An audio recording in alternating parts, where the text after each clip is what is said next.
Well, good morning, everybody. I'd like to start off by acknowledging First Peoples. We have participants from all over the world at this webinar, so I begin by acknowledging First Peoples from all of our countries and pay my respects to them. We honour their wisdom and their stewardship of traditional lands, waters, and their customs which enrich us all. I'm Associate Professor Rob Nichols from the UNSW Business School, and I'm an enthusiastic member and observer of the NRCOP. With 30 years experience in competition, regulation and governance, I was delighted to have been invited to facilitate this webinar with my friends and former colleagues, Morag and Kate. I'll start with a couple of bits of housekeeping. For colleagues who might have missed today, all the NRCOP webinars are recorded and available on the ANZOG YouTube channel, usually within 14 days. Slides and other relevant materials will also be on the NRCOP webpage. As in previous webinars, we'll be using the free app Slido for your questions and comments. It's my great pleasure and privilege to introduce our two speakers, Kate Reeder and Morag Bond. They are the joint general managers of the Digital Platforms branch at the ACCC, and they co-led the Digital Platforms Inquiry. In addition to the impact they're having through their roles, they're living proof that senior leadership roles can be successfully shared if the organisation genuinely wants to make this work. Both of our presenters have had distinguished international careers as lawyers.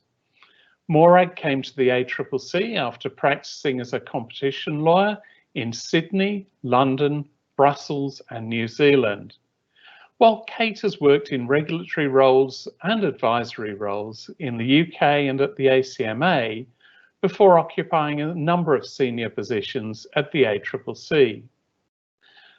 Before I invite Morag and Kate to talk to us about the ACCC's groundbreaking work, I thought it might be helpful to give some international perspective on regulating the global digital giants. Now, this was going to be a broad but shallow sweep around the world, but a policy announcement in the UK on Friday means that I'm going to focus on the UK. There's generally a particular regulatory angst in respect of platforms. So by platforms, I mean either FANG, Facebook, Apple, Amazon, Netflix, Google, or GAFAM, Google, Apple, Facebook, Amazon, and Microsoft. That regulatory hand-wringing comes from two sources.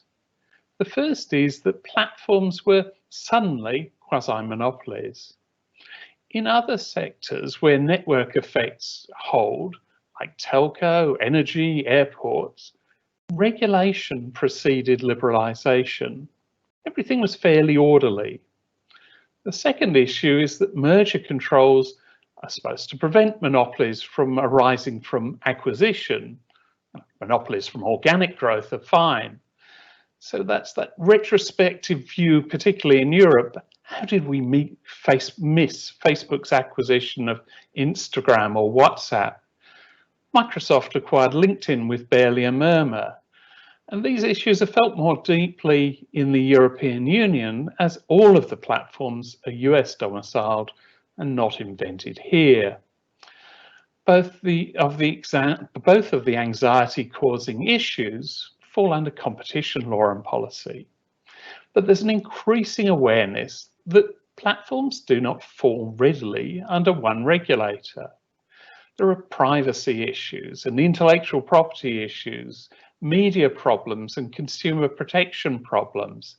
There's data privacy. Unlike in Australia, most countries separate consumer and competition regulation, which makes this siloing worse. Now, the multi-regulator challenge has been acknowledged in the UK, where the competition regulator, the CMA, will use expertise from the media regulator Ofcom and the Information Commissioner's Office, ICO. The CMA recommended, and the UK agreed last Friday, to establish an enforceable code of conduct to govern the behaviour of platforms funded by digital advertising, the ones that are designated as having strategic market status, or SMS. The purpose of the code would be to meet 3 high-level objectives of fair trading, open choices and trust, and transparency.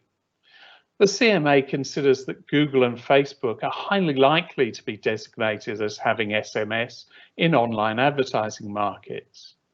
The code will set clear expectations as to SMS conduct.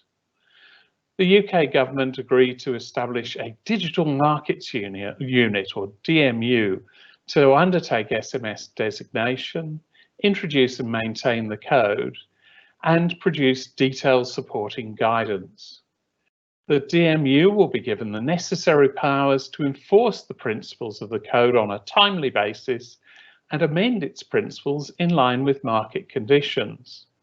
This includes powers to suspend, block, and reverse decisions of SMS firms in order to achieve compliance with the code, and it will have the power to impose financial penalties for non-compliance. Well, now I'd like to invite Kate and Morag to talk to us about their work making digital markets work for consumers. Look, I am conscious very much that there is an NZ and ANZOG, so I would like to just do a specific welcome to the New Zealanders. Tēnā koutou, tēnā koutou, katoa. I'm going to start and give a bit of a background as to the Digital Platforms Inquiry, which Rob referred to in his introduction. Kate will then run through some of the key findings and recommendations in relation to that report, and then we'll discuss the current areas of focus for the ACCC in relation to digital platforms, and then we will move to the lessons learned. This is the area where we hope to spend the most time today, and we're hoping that can sort of generate some questions and we can get a good discussion going.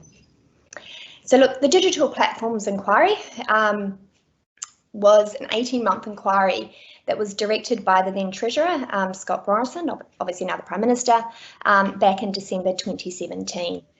It was an 18-month inquiry, and it was I'm trying to think of the best way to put this, Kate, but it was quite an intense period in our lives and also for the lives, I think, of most of the team.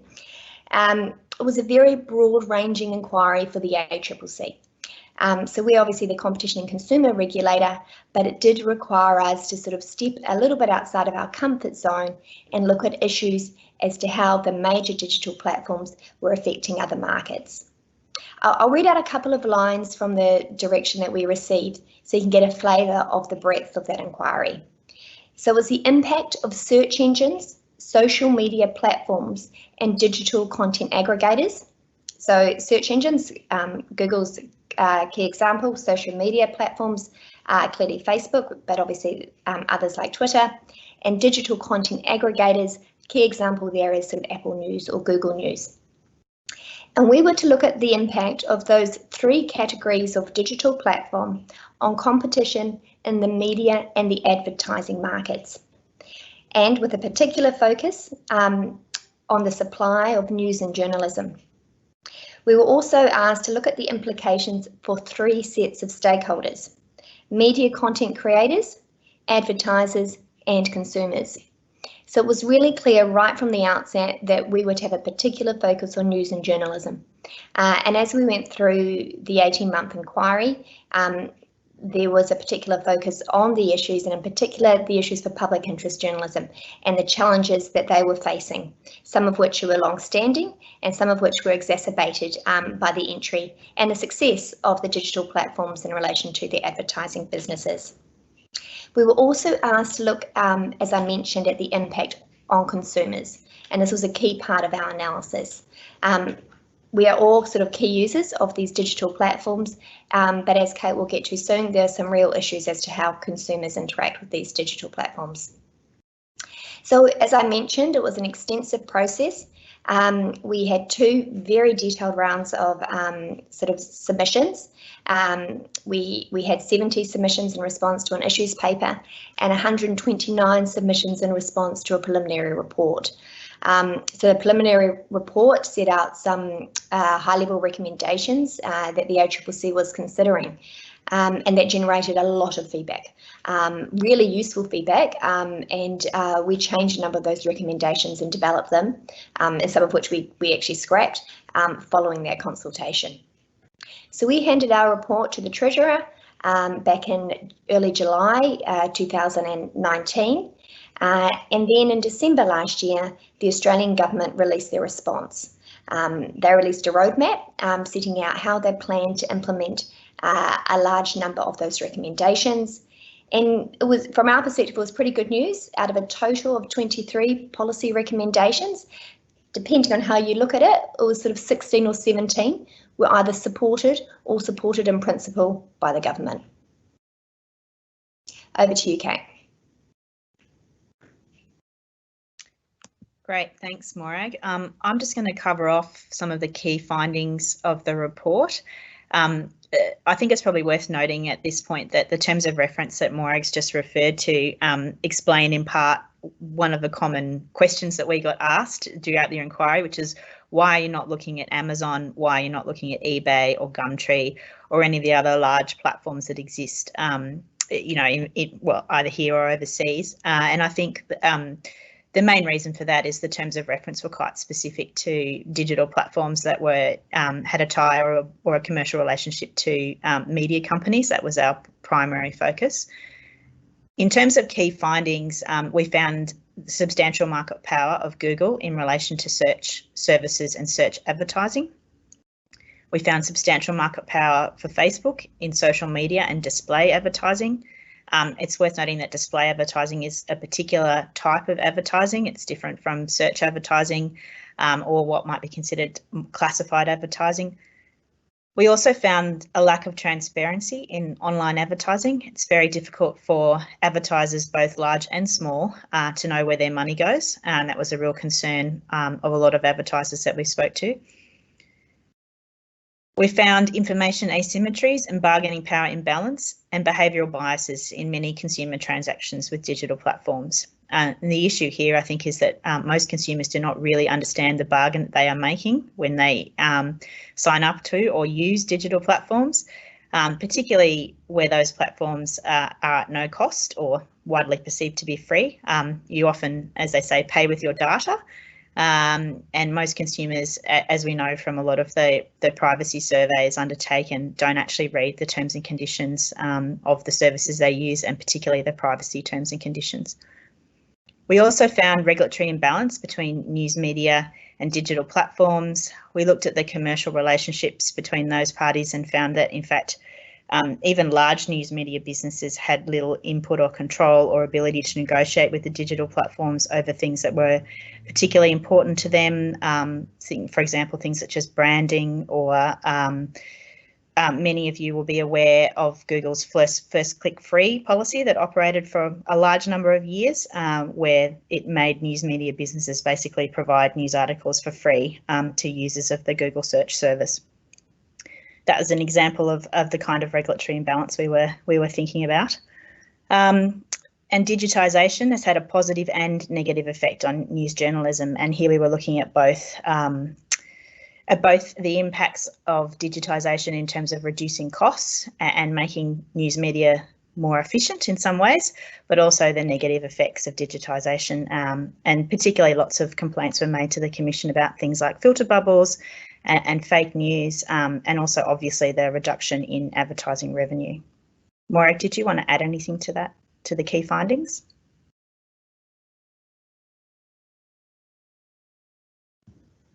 No, nothing from me. That sounds good. Thanks. Thank you. So I will move on to the key recommendations. Obviously, there's 23 of them. In the interest of time, I'm not going to read out the entirety of the 23 recommendations, but on the slide you'll see I've set out the ones that I think are probably of most interest, or at least generated the most interest with stakeholders. So recommendation 2 required a notification protocol requiring platforms to provide ACCC advance notice of any proposed acquisitions. That's a matter that we're still working on at the moment. Recommendation 3 was in relation to changes to search engines and internet browser defaults. Some of you may be aware that choice screens were introduced in Europe, and so that recommendation followed on from, I guess, that investigation and that course of action taken in Europe. We are due to report to the government on the choice screens and changes to search engines and browser defaults in 2021. So keep an eye out for that, should be interesting. Recommendation 4 is more or less the setting up of the ACCC branch to continue our monitoring and enforcement work in relation to digital platforms. The direction that was issued pursuant to recommendation 4 requires us to provide 6 monthly monitoring reports to the government on a broader range of digital platforms than was covered by the original DPI inquiry. Recommendation 5 is the AdTech inquiry, which is currently ongoing, and we are due to provide a preliminary report to the Treasurer on the 31st of December this year, just capping off an excellent 2020 with providing a report to the Treasurer on the very last day of the year. But that's been a fascinating and complicated process, and as anyone who knows who's dealing with AdTech, the industry is incredibly complex. Recommendation 7 is probably the most high profile and the one that's generated the most debate. This is the News Media Bargaining Code. People who are familiar with the original DPI report will know that the original recommendation was for the ACMA to basically be the regulator in relation to a News Media Bargaining Code. However, earlier this year, the government decided to move from a voluntary to a mandatory process, and the ACCC was charged with producing a draft code in July, which we did. It was in the form of a bill, and currently we're considering, and the government is considering submissions that were made in response to that draft bill, and the public statements made in relation to that is that a bill will be introduced to Parliament before the end of the year.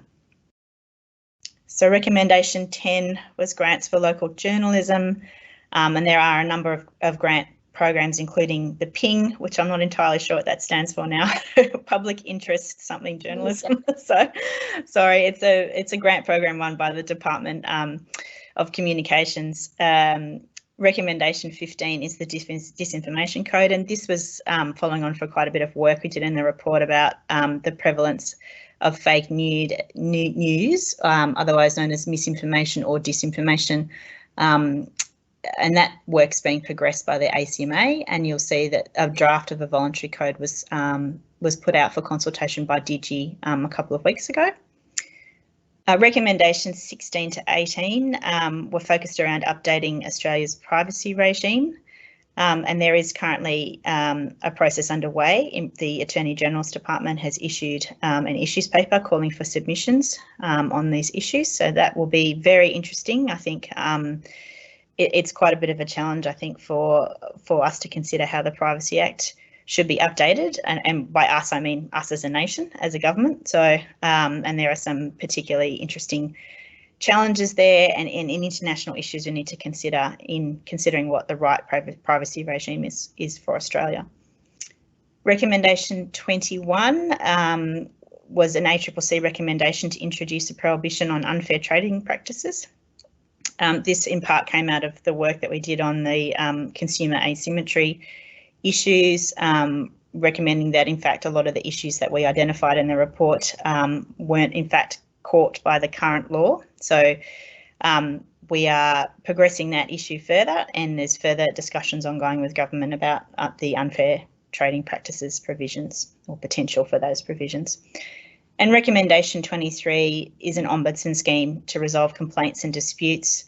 This came out of the overwhelming number of feedback that we received from businesses, consumers, and even large businesses that they had no one to go to, or was impossible to speak to anyone at a platform to resolve complaints and disputes about issues. And you will see occasionally in the paper there pop up various articles about people who've had issues with their pages being taken down on Facebook or defamatory material on Google they can't remove, and the difficulties they have trying to even contact someone to get in discussion about these issues. So I'll pass to Morag for the next slide, which is our current areas of focus. Great, thank you, Kate. I'll just add a couple of points on the previous slide. What came out to us in the digital platforms inquiry is that some of the conduct was very much digital platform specific, but some of them was more broad ranging.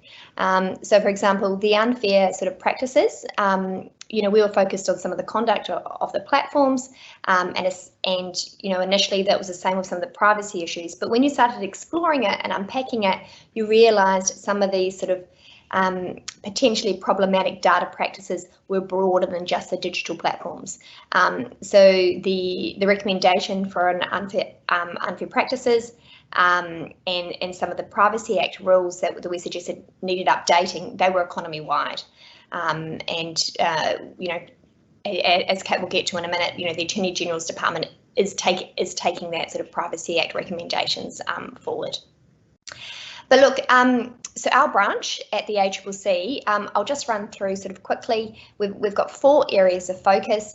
As Kate mentioned, it came out of recommendation 4, and sort of this ongoing monitoring function is this 5-year direction from the government, and we're to produce 6 monthly reports under that 5-year direction.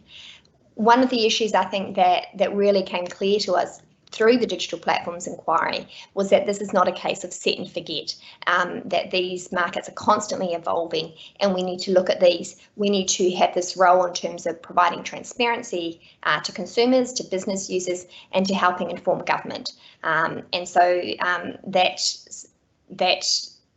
direction enables us to do that.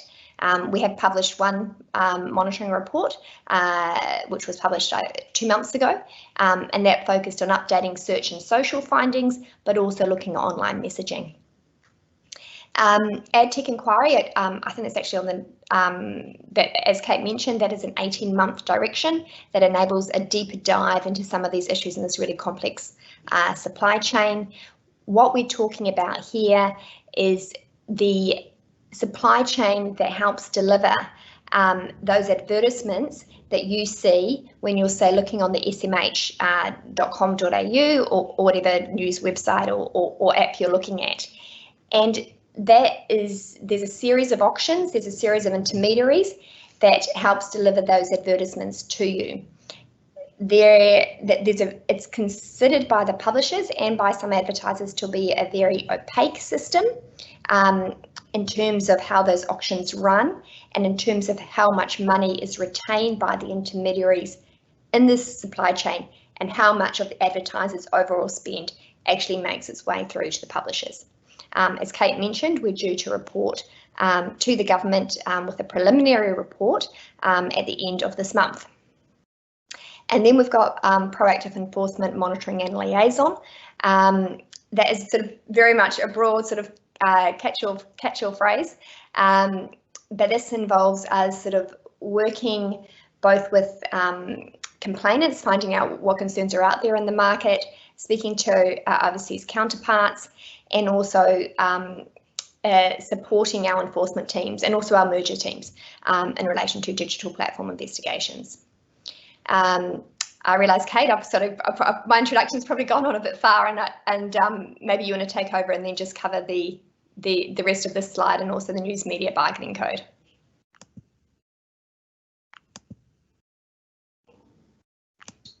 Sure. So I'll just skip over to the news media bargaining code slide because Morag was very comprehensive in her covering then. So the news media bargaining code was a recommendation initially for a voluntary code developed by the ACMA, as I previously mentioned. And in April this year, partly due to COVID, the government directed the ACCC to develop a mandatory code by the end of July. The process for developing the code has obviously been, quite truncated, and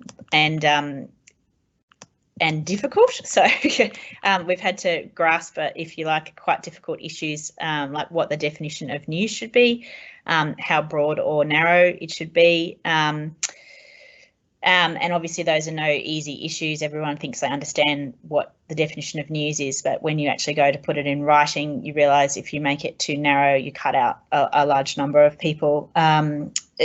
And if you make it too broad, obviously it means almost everyone can be news, which is obviously not helpful for the digital platforms, particularly if they're going to end up with payment obligations.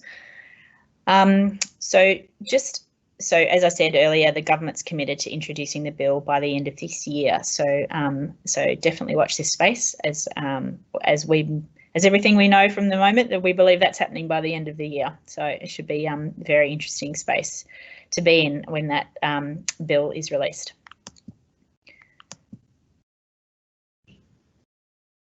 So I'll just move on now to key lessons, because I think this is the most important part of the presentation that we wanted to get to talk about some of the things that we learnt from the DPI process that we are hoping to take forward into our ongoing work, particularly over the 5 years of the monitoring direction.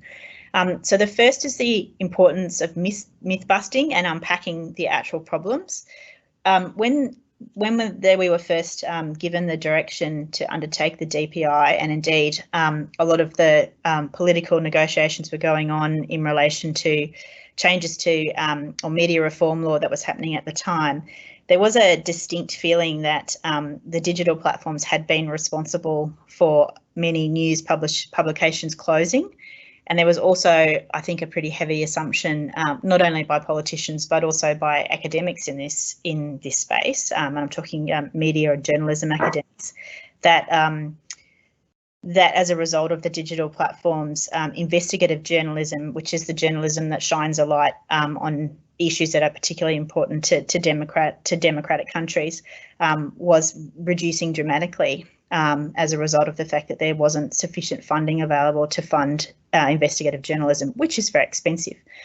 And I think what we found when we started the inquiry was a bit surprising when we started to look at this. For a start, we had assumed that there would be some department or agency that existed in Australia that would have the data about how many news media businesses there were in Australia and how many, for example, there had been 5 years ago or 10 years ago, so at least we could get a handle on kind of the basic dynamics of was the number of media businesses actually going down before we could then go on to ask the question of why was that the case, and was it in fact because of the digital platforms. And we found this was not the case. There was in fact no government department that had been uniformly collecting information of this nature, and so we had to go and find it ourselves, which was quite a bit of a challenge. Of course, broadcasters who hold broadcasting licenses, there was information on that, but there was not information on lots of the smaller publications, particularly regional publications, a lot of whom had come and gone in a 10-year period. So it was a particular challenge to even kind of get the right data sets before we could start asking even what we considered kind of the most basic or fundamental questions. In relation to the issue of investigative journalism, we looked at that problem and thought, how could we get at information that would tell us the answer to that question? And so we looked at databases that were available on the number of articles that had been published. Now, these databases weren't perfect, but they gave us a sort of a spread of kind of articles that were based on particular publications over a longer period of time.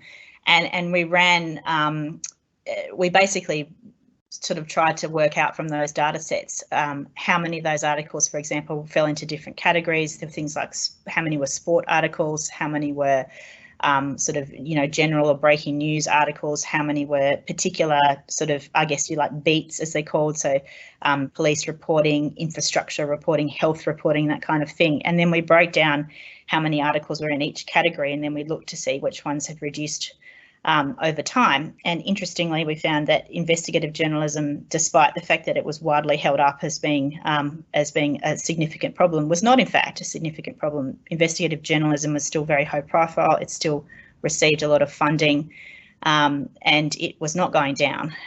It was the other areas that were going down. It was the local news. It was court reporting.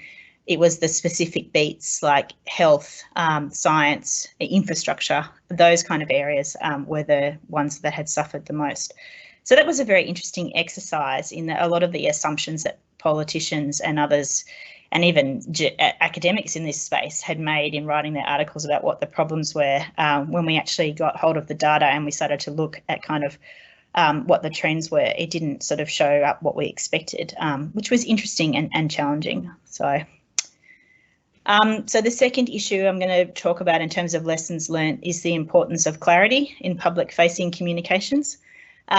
I think the issue that I raised before about explaining to people why platforms like Amazon were not included is particularly important. I didn't think we did the greatest job of that early on. And it was something that kept coming up as a result. I think more recently with the News Media Bargaining Code, it was also apparent when we put out our initial kind of draft of the bill that we hadn't explained clearly what we had envisaged in relation to data sharing, and that resulted in some sort of confusion from stakeholders about what we were intending there. I think the other example of this is when we put out our preliminary report for the original DPI, a lot of people assumed that we were advocating for an algorithm regulator, which wasn't what we were saying, and actually wasn't said anywhere in the report, but somehow because we hadn't been particularly clear about these issues, people had assumed that that was what we meant. So I think absolute clarity in public-facing communications is very important. Otherwise, you end up spending a lot of time and energy explaining that you didn't actually mean that and you meant something else. So it's always worthwhile investing a bit and having someone else read your work before it goes out and asking the obvious questions and seeing if you've answered them. The third issue is the value of close collaboration with international counterparts, and I think it can't be underestimated in this space, given these are global platforms, how important it is to speak to people in different jurisdictions who are facing similar problems or have done similar work. There's an awful lot of, I know our chairman is very fond of saying that, you know, we're first in this area, but there is an awful lot of valuable work being done overseas, and some of it predated our original DPI inquiry. And it very much contributed to our thinking, and we very much contributed to their thinking. And I think that's a valuable process when dealing with global platforms, you know, where the issues are very similar, regardless of which country that you're in. So, Morag, I was going to pass to you for the last three lessons. Great. Look, and just in regards to international collaboration, the other reason I think it's important is it's very easy for us here in Australia and no doubt the same in New Zealand to almost hear about what's happening internationally third hand. So you hear about it through press reports or perhaps through your major stakeholders. I think it's really important for us as regulators to speak to the people directly involved. And in our case, it's not just the competition consumer regulators, sometimes it's the policy departments and the people who are thinking through these proposals. So we've worked really hard to develop that relationship. I think initially we might have gone through our international team or sort of at the ACCC to speak to them, but now we're very much on sort of this basis where we can just sort of, I was going to say pick up the phone, but it's not pick up the phone. It's sort of set up, in our case, a Teams meeting or whatever platform you use, and that's just to be able to do that at really short notice is something that's really assisted us and enables us to test what other people are saying is going on in other countries as well. In terms of looking at problems holistically, this was a really, I think, a really key lesson for us in the course of the digital platforms inquiry. There was a lot of focus, as Rob said at the beginning, on the competition issues associated with digital platforms. You know, the reasons why they've got market power and how we can address market power. And there was a lot of questions. I mean, it's at some extreme. There's talk about breakup. Other people see data portability as a way to drive competition, and there's a whole lot of other sort of pro-competition market interventions proposed. When we started to unpack the problems that we were identifying, and our terms of reference sort of led us down this path in some ways, given its breadth, but we were sort of looking very much, there's a consumer issue here, there's a media issue here, there is a competition issue here. And that meant that we were able to sort of identify a recommendation in response to a particular issue. So we actually spent quite a bit of time about this concept of data portability. And this is something, given the ACCC is heavily involved in rollout of the Consumer Data Right in banking that we thought could, everyone overseas is talking about it. It could be a solution to the market power issues. But when we went through it and we sort of said, like if you take Facebook, for example, if you try and roll out genuine data portability in a way that helps competition, it's really complicated as to what data you're talking about. Is it all of your social graph? So not just my interactions with Facebook, but then all my friends' interactions, because that's what I'll want if I want to port. And then there's the issues that what's going to be valuable to the company you're porting to. They're going to want to know how long I spent viewing an advertisement. They're going to want to know all the tracking that Facebook collects when you're off-site. But as a consumer, I'm not going to want to port this. So data portability is one of those areas that I think we learned, actually, this is a holistic issue. What's actually probably needed here is more this combination of sort of scrutiny, looking at, having a closer scrutiny of mergers, looking at whether there needs to be something more specific from a competition side, and also this privacy and this greater control from the consumer side. The fifth issue on the slide there is the need to engage with the full range of stakeholders. And this is something that also became clear to us. Yes, Google and Facebook, were the key subjects of our report, and there's very good reasons for that. If you look at the amount of time Australians spend online, the time spent on these platforms completely dwarfs others. But we also spoke to a range of other platforms, and we're continuing to do so even more with this 5-year direction. We're speaking to a whole range of smaller ones. We're speaking to larger ones. Some of the issues are common, some of the issues aren't so common. And in terms of media as well, we've been really conscious to speak to a full range of media, and in some cases with the smaller media outfits, it's harder to speak to them. They don't have these specialist sort of regulatory or government affairs people, so we're speaking directly to the owner, or we're speaking sort of to the editor in charge, and we have realised that, and the News Media Bargaining Code is a good example of this. They've got different issues, small and large. They've got different interests at stake here, and it is important for us to make sure whatever we're proposing in this space doesn't advantage one over the other. The final point is this issue that when you're dealing with large companies, there is an assumption, and I think we made this assumption, that they could provide us with the information we were looking for. So under our directions, and this was the case with the digital platforms inquiry and also with our subsequent inquiries, we have statutory powers to compel parties to provide information. We would prepare information or document requests that from our side actually look quite straightforward. We would look at them, we're very cognizant of the burden, and we would cut them back occasionally, and then we would send them out sort of in draft. And then we would sort of get back feedback in draft as to the difficulties in providing this information to us. And then we would adjust, and then eventually we would sort of issue them, and then would get something back. But even later on, when we would get the information back, sometimes we were shocked in terms of the length of time it took to get it back. And also, it wasn't like we'd often have what we thought would be a straightforward question, and there was never a straightforward answer.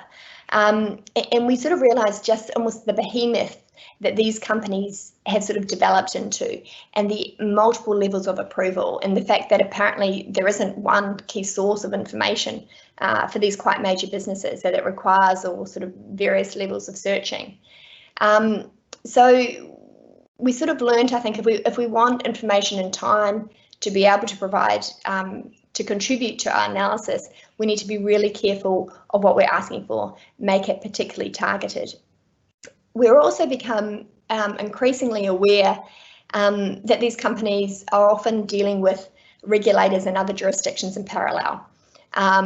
We had an issue recently in relation to one business, and they're like, you've asked for something, at the same time we've got the CMA in the UK, and we've got the DOJ also asking for something, the DOJ in the US. And we're sort of thinking, we need to get better at coordinating. Are we asking for it in a similar way? So that's very much work in progress. We're not at the point where we can coordinate, what we ask for in line with our UK and US counterparts, but it is something we're aware of, and I think it's probably for all regulators. Again, it goes back to sort of being cognizant of the burden and also liaising with our international counterparts, just in recognition of the nature of their operations. So that's it. That's it from me. Thank you. Thanks very much, Morag and Kate, for that really interesting, important and enlightening presentation. So what we're going to do now is hand over to the audience, and I'm going to start with some questions that have come through from Slido. And my first one I'll send towards Kate because Morag spoke last. Do you think that having expanded your remit to conduct the DPI, the ACCC will find itself working on a broader front in the future? I'll put this one to Morag, but it actually relates in a way. So, as a competition regulator, do you find it difficult to recruit the right skill mix to take on the platforms, to understand platform sector? That's a good question, Rob. Look, we're Australian public service, so we're governed by the salary caps. That I think does make a difference. We conducted external, open external recruitment for both the digital platforms inquiry and sort of the establishment of our branch, and we interview people from sort of internal and external. We actually do end up taking quite a few internal candidates, and as well as candidates from other government agencies and departments. And we also took secondees, and secondees have been invaluable. We've had secondees from ACMA and from Department of Comms and elsewhere as well. I think there is this issue of the information asymmetry and whether or not we have, how can we develop, increase our knowledge to match that of these huge, extremely clever businesses that we're sort of seeking to understand and seeking to regulate where required. We have spoken to like the FTC, for example, their technology task force. They have technology fellows, and we've spoken to them about sort of the recruitment of that, and that was something that we explored. We haven't gone down that path. We have a very good strategic data unit at the ACCC, and some of them are sort of used to be software engineers, and we're working with them on various sort of monitoring and various sort of I don't know how much detail I want to go into here, but sort of developing the capability to monitor various sort of issues going on.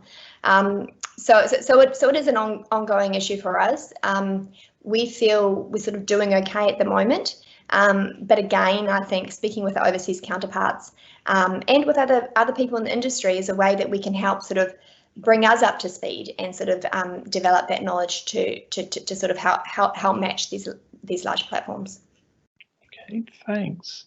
The next question's from Andrew, and I'll put it into a context, which is if I buy advertising from Google, I'm almost certainly interacting with either an Irish company or a Dutch company or some other offshore company. How is the ACCC aligning its digital platform activities with similar international regulators so platforms don't use those domicile arrangements to evade what all of the regulators are trying to do? I might ask you, Kate, first on that one. Sure. I mean, I think that's why we've spent such a lot of time working with our international counterparts to understand what they're doing and to try and as far as possible be aligned with them. So we are very conscious that global platforms are not necessarily based in Australia. In fact, most of them are not based in Australia. like, I don't think that's been a bar on us deciding to do things or take action where appropriate. But it is something I think where we need to work harder with other governments and policy agencies to kind of be aware of those issues. And I think that in the last couple of years there's certainly been sort of a massive uptake of international cooperation across these issues that didn't exist in 2017 when we first started. Morag, did you want to add something? The legislation which the ACCC administers, the Competition and Consumer Act, that applies to any business, to any entity that's carrying on business in Australia. So these entities, we would argue very strongly, are carrying on business in Australia. They are making money off Australian advertisers and they are supplying services to Australian consumers. I think there is an issue, occasionally that has come up. Documents aren't held here. I think the OAIC had a case recently in terms of, trying to identify the company to accept service. But I actually think that was ultimately sort of in favour of the OAIC in the courts. So there are various sort of jurisdictional challenges that we're aware of, and but I think so far, we are just trying to navigate those as best we can. Well, the next question's from Nathan, and it deals with, rather than price leaders and price followers, terms leaders and terms followers. So are there any new entrants who offer better terms and conditions to customers or consumers? Or is everyone trying to be the next Facebook or Google and behaving in a similar way? Kate, do you want to start with that one? I think it's a really good question. There are, like, my experience, certainly during the DPI, I downloaded a lot of social media apps, like a lot of different apps, some of which were pretty terrible and some of which had clearly no kind of community standards on them. There was some pretty horrendous stuff on them. But there are apps and social media networks and search engines out there. DuckDuckGo is an example of a search engine that places a premium on privacy, for example, that have different terms and conditions. But we know from speaking to people as part of the DPI that a lot of these sort of startup businesses do have a tendency to copy the the largest or the dominant provider and just use those terms and conditions. So it can be a race to the bottom. And I think the difficulty there is because most consumers never read the terms and conditions and never read the privacy policies, they're not in a position to distinguish between which services have better protections for them or better terms and conditions, because in fact they never read them in the first place. So and that is a real challenge, and I think that's one of the real challenges for the privacy review, to think about whether the consent mechanism works and what other mechanisms might be explored instead. So okay, well, and the next question is taking the same sort of issue from the consumer side and from the regulatory side, and I'll put this to Kate. How can platform regulators educate consumers to demand better behaviour by the platforms, including, for example, on privacy, on paying tax, and suppressing misinformation / disinformation? Thanks, Rob. It's a really great question. I think that is one of the great challenges of the ongoing monitoring work that we're undertaking, and also a great challenge for the Information Commissioner and for the ACMA and the other regulators and government bodies in this space. Whether you consider it to be helpful or not, probably not if you represent Facebook, but scandals like Cambridge Analytica do help to raise awareness in the public of these issues, and they do make people think about where their data is going and what that means for their choices. But there is a great deal of work to do in this space, and I think it is a real challenge to try and educate consumers about these issues and then work out, what the best solutions are to some of these behavioural biases that we have sort of inherent in the way that we go about doing things. So, Morag, the News Media Bargaining Code, will that give the larger businesses, and specifically the businesses that don't meet the turnover threshold, a disadvantage against the larger legacy news media businesses, particularly in respect of getting access to information as to algorithmic changes? Yeah, look, the threshold for news media businesses to be eligible for the code, from my recollection, actually I haven't got it right in front of me. I think it was it 250,000 per annum, or was 150,000 per annum. We thought it was, that was the appropriate threshold, and there's been quite a bit of discussion about that, and we've had feedback. And look, there is the issue is, you might not have it in 1 year, but in subsequent years, you might meet that threshold. And the reasons why we thought it was important to have that threshold was otherwise you're talking about sort of really, really small businesses, and there's a real issue with the workability of the code if you are sort of getting right down to sort of perhaps the occasional blog post or other online publication.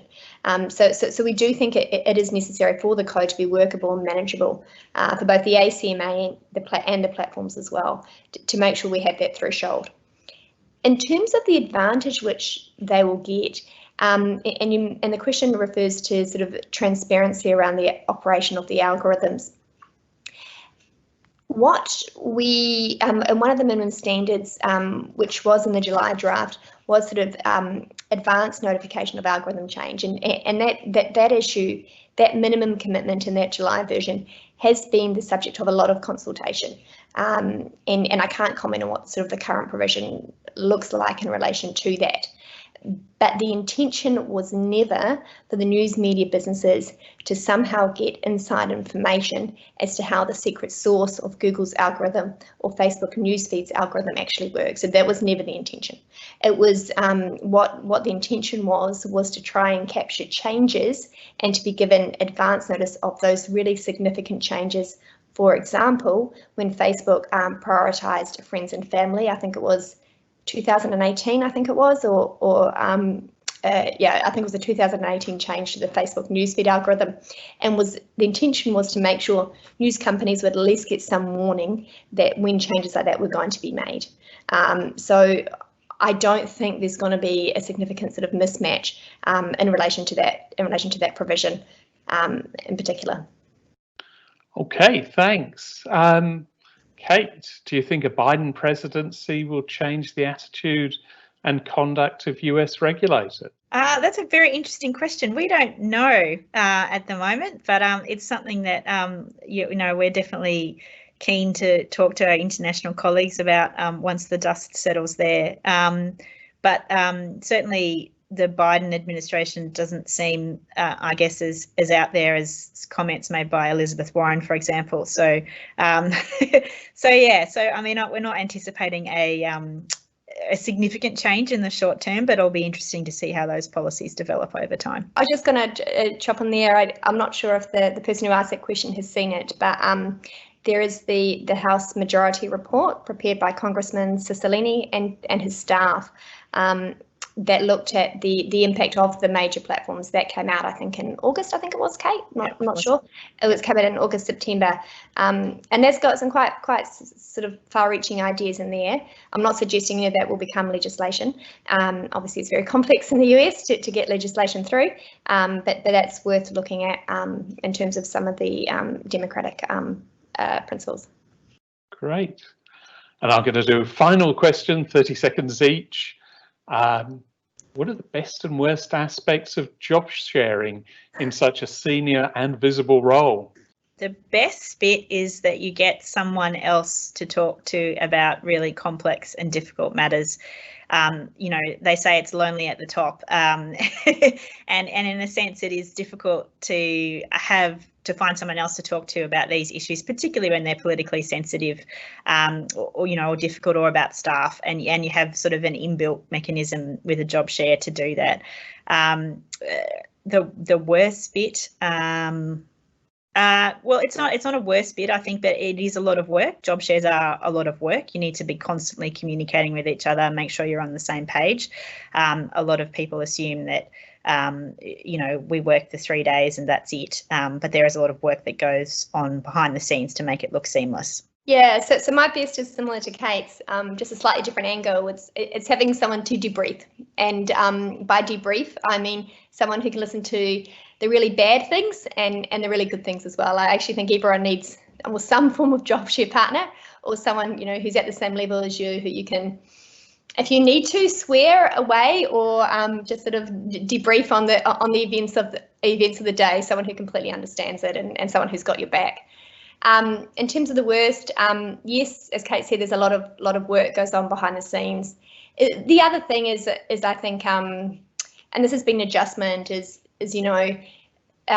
realizing there are certain things you won't do because they're not on your days, and just sort of saying, actually, that'll be a really interesting meeting. I'd like to go to that, or I'd like to know that, and actually that's not my day. That's Kate's. So that was one thing that took a while to adjust to.